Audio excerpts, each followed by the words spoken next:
Spirit of God, we pray that you help us to understand what it is you're saying about sheep and goats, and least of these, and what that means for our own following of Jesus. So to that end, may the words of my mouth and the meditations of each one of our hearts be acceptable in your sight, O God, our rock and our Redeemer. So we are in Matthew's Gospel. We are at the end of the liturgical year. In other words, the beginning of the Christian year actually is next Sunday, the first Sunday of Advent. So this is Christ the King Sunday. And on this day, it is this passage that we choose to understand what does it mean to follow a king such as this. Let us listen for what the Spirit may be speaking to the church. We are in Matthew 25, verses 31 through 45. Jesus speaks these words. When the Son of God comes in his glory and all the angels with him, and then he will sit on the throne of his glory, all the nations will be gathered before him, and he will separate people one from another as a shepherd separates the sheep from the goats. And he will put the sheep at his right hand, and the goats at his left.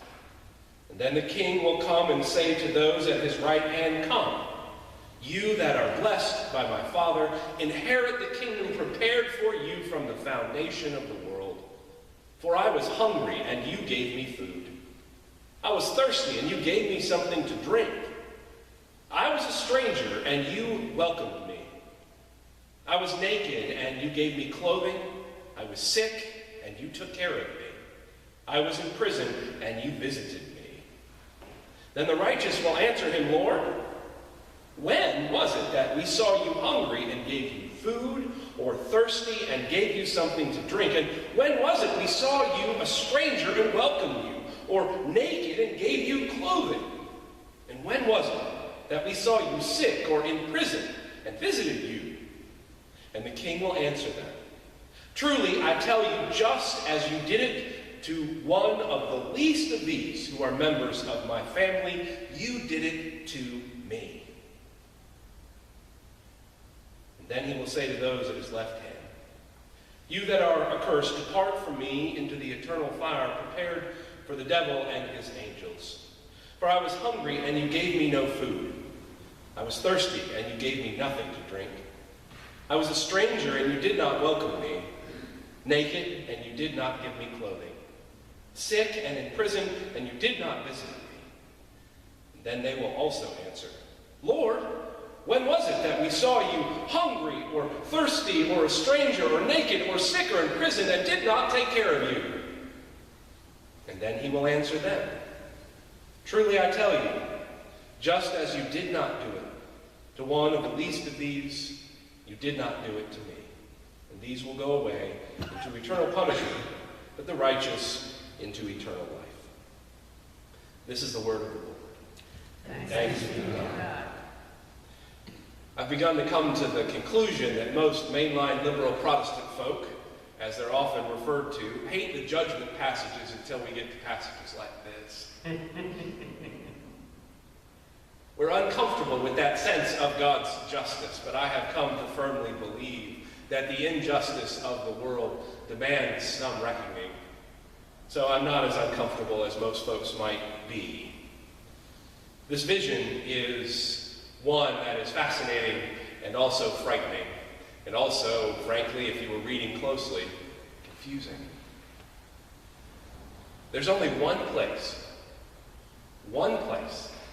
in all of the Gospels where Jesus lays out what's the reasoning for eternal judgment.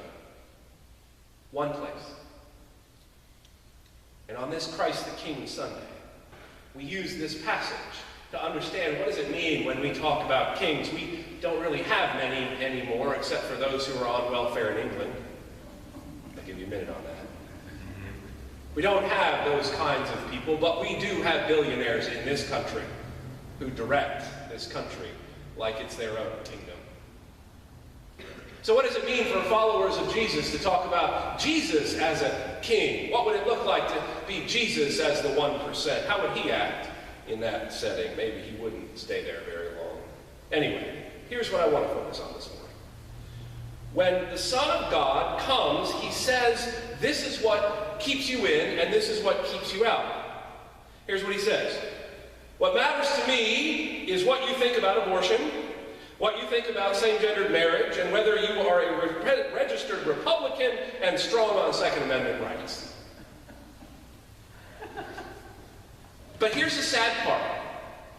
That is what a majority of people in this country believe that the followers of Jesus believe are the most important things. And here, in this passage, the only time Jesus talks about judgment makes him sound like a liberal Democrat in this country. And I'm not saying he is. What Jesus actually says is, feed people who are hungry. Give thirsty people something to drink. Welcome people who are not like you. Give clothes to those who don't have them. Visit people who are sick, and visit people who are in prison. So if we just carry that checklist, we'll be able to get our punch card for get into heaven free. But if you're reading closely, you know that it's not that simple. Notice what happens with both the sheep and the goats. When told why they would be welcomed or why they would not be welcomed, they had no idea what Jesus was talking about. Did you catch that? When did we see you? When? It is as if they, the sheep, did not know that they were busy trying to save themselves and get into heaven. They just were doing it.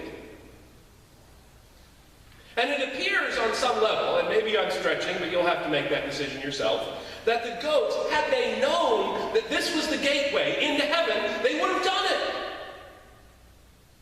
Instead, they were busy arguing over styles of worship, I think. I don't know. Actually, if you consider what was going on then, that's what the religious folks were doing then, too. But there's a real lack of clarity here, which means we have to tread carefully when we start thinking about who are the sheep and who are the goats. Jesus does not say to them, and this is important, he does not say to them, you believed right. Jesus does not say, your theology was correct. He does not say, you said the magic words and now you're in heaven. He does not say, you belong to the right denomination. And he does not even say that you are a Christian, and that's why you get in. Do you catch that? None of those at all. And yet that is what the church is known for arguing best over. And I am not labeling Westminster. I'm saying the church, and I think you know that I'm talking about Christians throughout the country. What he says is, when you have done these things to the least of these, you did it to me. That is huge. So on some level, I'm convinced this passage has a lot less to do with how we're going to get saved. That's not Presbyterian language, but it's common language, so I'm using it. And it has more to do, I believe, with Jesus, right? This is Christ the King Sunday, so it's not about us. It's about Jesus. And if it is, in fact, about Jesus, and he identifies with the least of these, for those who seek to follow him, we better figure out who the least are and get with them. I think that is how we begin to illuminate the passage. This is not about figuring out whether or not we are sheep and goats, but where Jesus is at in the world. Notice he doesn't give us a list of what does it mean to be least. What that means is in every generation, in every time and place, we've got to figure out how to do power analysis. Seriously. We have to figure out who has the power and who doesn't in any given situation. That means collectively as a society, in a congregation, in a community, in your places of work, in your schools, who has the least power? And whoever that is where we should be engaging and figuring out and giving them voice making sure they're heard. That's what I think is going on. What I think really matters in some ways from this passage is about proximity. Here's what I mean.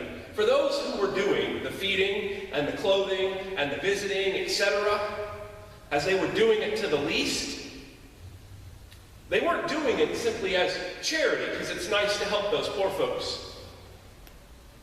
I think they were doing it out of social location. Remember, Jesus says the poor you will always have with you. That's not that there's always going to be poor, so ignore them. No, the followers of Jesus are required to be with the poor.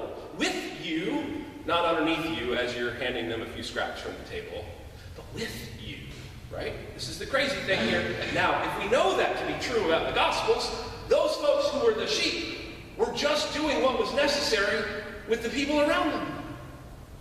And they didn't see them as charity cases. They simply saw them as people. And maybe they stopped seeing them as the least. And saw them as human beings who had a need that they could fulfill.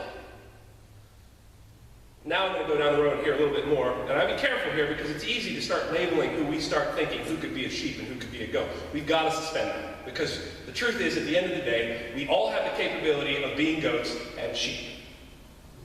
I know, that's hard to hear, but it's true. All of us.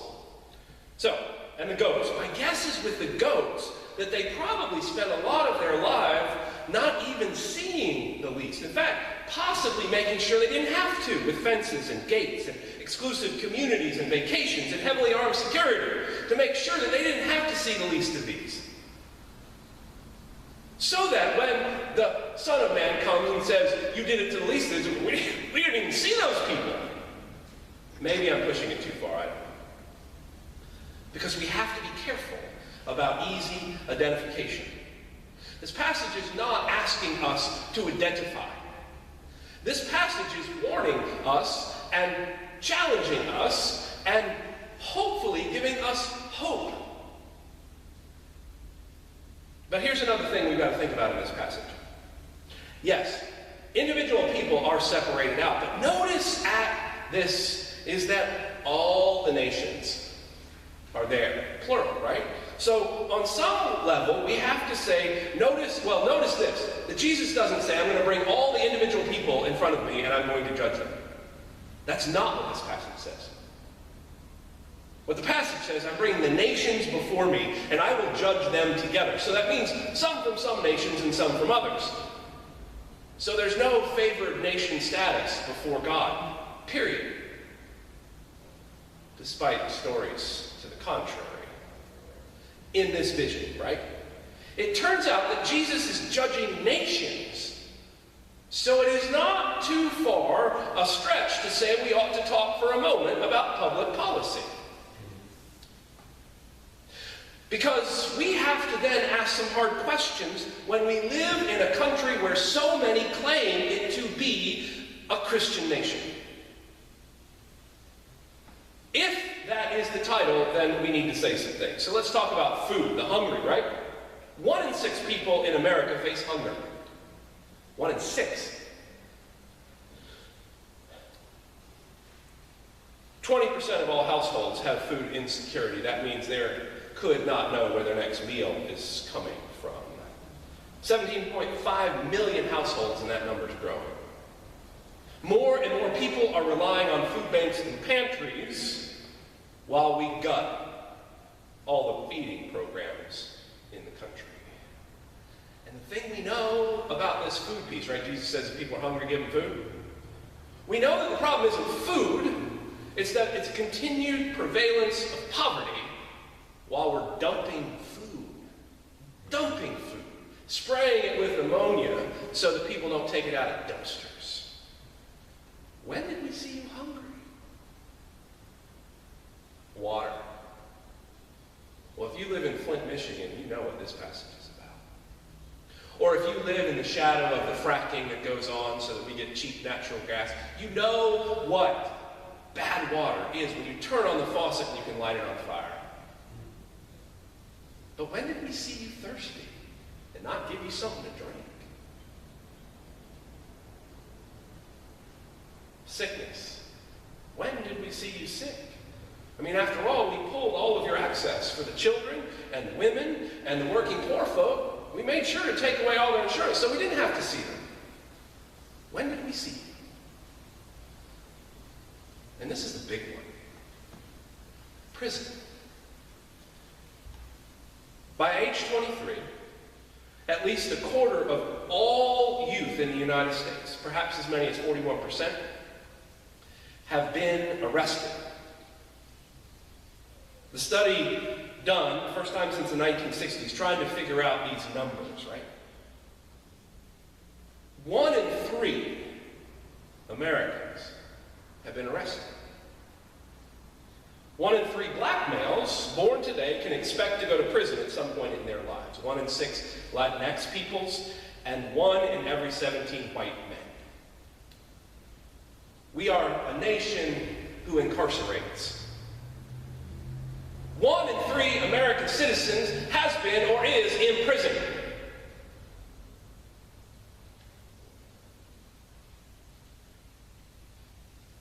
I tremble, frankly, for nations who believe they are following Jesus and do not heed these words. Truly, I tell you, just as you did not do it to one of the least of these who are members of my family, you did it to me.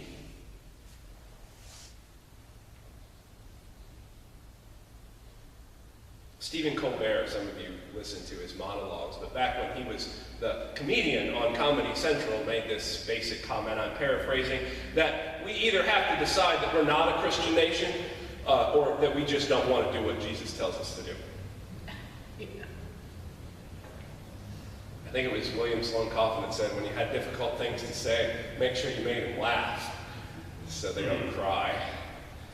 So thanks, Stephen. But here's the thing, right? It's almost too easy to stand here and point fingers at policymakers over things which most of us, frankly, have little control. Now, here's the thing. You have more control than you know. You have more power than you know. We can organize. We can make changes. We can be part of changing these things. However, it can still feel like we are one tiny drop in a bucket of injustice. But just because we're doing that, and we pronounce judgment upon those who are acting in ways that look like goats, we're not calling them goats, we're saying that that's the way goats act, so we better try to act more like sheep, I think. But it also does not exempt us personally. This is where I'm probably going to meddle a little bit. But I'm with you as we meddle, so just trust me. If this passage is about judgment, it's not about orthodoxy. It's not about our theology. It is not about our political affiliation. Just because you're a Democratic Socialist doesn't exempt you from this. There's actually a party called the Democratic Socialists. That doesn't exempt you from all of these judgments. It also doesn't mean that we've been exempted because we're part of churches that are seeking justice. It is a way for us to figure out how do we stand with those who may be considered least, right? In any place, in any time, we're required to figure out who has the power and who doesn't, and make sure that we stand with those who do not have the power.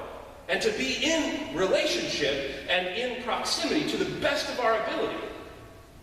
Because that will open our minds and hearts to figure out how we can be part of the need to evaluate how and in what ways we're attending to that very specific concrete list. And it doesn't have to be a huge program. It could be as simple as providing food for people you know who could use a meal here or there. Just starting with people that you know. Generally, we do that well. And I'm not going to judge this list, by the way, of the church and how well we do. I'm just throwing that out. We're good with food. And food is important, right? Communion table, we've got that one. But we always have to continue to attend. Or it could be providing winter jackets to people we know who could use them, right? John the Baptist, you remember the whole thing got started. John the Baptist was out in the wilderness, and the people came out and said, what do you want us to do? We know that you have judged them, but what are we supposed to do? And he says, it's time to clean out your closet. If you have 2 of anything, give them to somebody who doesn't. Well, actually what John said is, if you have 2 coats, give 1 away. But maybe for us it means it's time to clean out our closets. And donate the good stuff, not the rags. Throw that stuff out. Don't take it a good one. Maybe it's about finding in the congregation who the homebound members are, or those who are in the hospital, and calling and visiting them yourselves, even outside of your traditional circle of friends. You can do this. And it's not just the pastor's responsibility, though that is my job description. That's for all the followers of Jesus. Maybe, and this is the one I want to spend some time on, prison. Because here's the thing. If 1 in 3 citizens in the United States are going to prison at some point in their life, 1 in 3 black men by the time they're 23 are arrested, I'm pretty sure that we know people, relatives, friends, or otherwise, who are either in prison right now, in jail right now, or who have been. I'm not asking you to identify. I know many who are. I will not out anyone. But here's the thing about it, right? Every church I know, it is a place of shame. People don't stand up and say, I've got a family member who's in prison, we need your prayers. What they say is, dear God, don't tell anyone. And yet, Jesus says go and visit people in prison. And if you've never done that, as a visitor, it's dehumanizing. And you're on the outside. But that's what Jesus says we're supposed to do. What if we could be a place where we come to grips with the shame and secrecy and create a place where people could talk about it? Maybe not in here, but even a small group of support that could be part of that. And then maybe we could begin to visit people connected to this congregation who are incarcerated. Or that may be too much. Maybe we could simply write letters to let people know they're not alone. Do you know how expensive it is to call somebody in prison? Those families of the incarcerated get to the point where they simply cannot keep contact. Could the church be a place where we support that and contact that to let human beings who we've incarcerated at a rate the world has never seen, that we as Christians actually heard Jesus? And I'm not pointing fingers and I'm not meddling. I'm saying that this is convicting of me as well. My guess is, though, that if someone has an uncle or a cousin or a friend, they know desperately that they could use a lot of letter writing. And if close enough, maybe we could even visit together, provide transportation. Doesn't need a big program, frankly. But these are the kinds of things, right? Food, clothing, decent water, visiting the sick, those in prison. Last week, 2 weeks ago, make sure I was right on that. 2 weeks ago, we celebrated the 500th anniversary of the Reformation. And the church has always been good about fighting over the essentials. In fact, over the last 10 years, the Presbyterian Church has nearly ripped itself apart trying to figure out and define what essentials are, knowing full well if we ever create a list, it'll become an idolatrous list, so we can't have a list. There's some irony there. But at no time were we ever talking about food or water or clothing or welcoming strangers or visiting people in prison. None of those things were ever fought over. Not because we agreed on them, but because we hoped we could just argue over the essentials of the orthodoxy and ignore what Jesus told us we're actually supposed to be doing.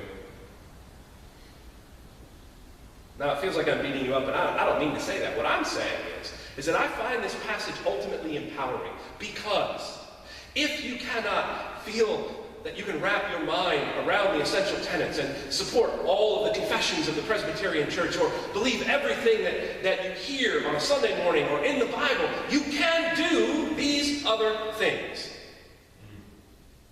There isn't anyone in here that somewhere on that list you can't find something to go, oh, I'm not too old. I don't feel well. I can do that. Something. And that's the powerful thing. In the midst of policymakers who want us to feel powerless, to fall into despair, we can do one thing. And when you do one thing, saying no to the powers of death in the world, you'll find that it will build courage, maybe even hope. It is my hope that with this passage, that we might find that this list here, could be our essentials. That we would be known instead of voting and instead of stances on abortion and instead of on women's access to health care. What if we were known as, oh, those are the people that go and visit people in prison? Those are the folks that feed people? Those are the folks that try to clothe? Those are the folks that, well, you want to go anywhere? Those folks will welcome you. What if that became our essential tenets of what we do and who we are?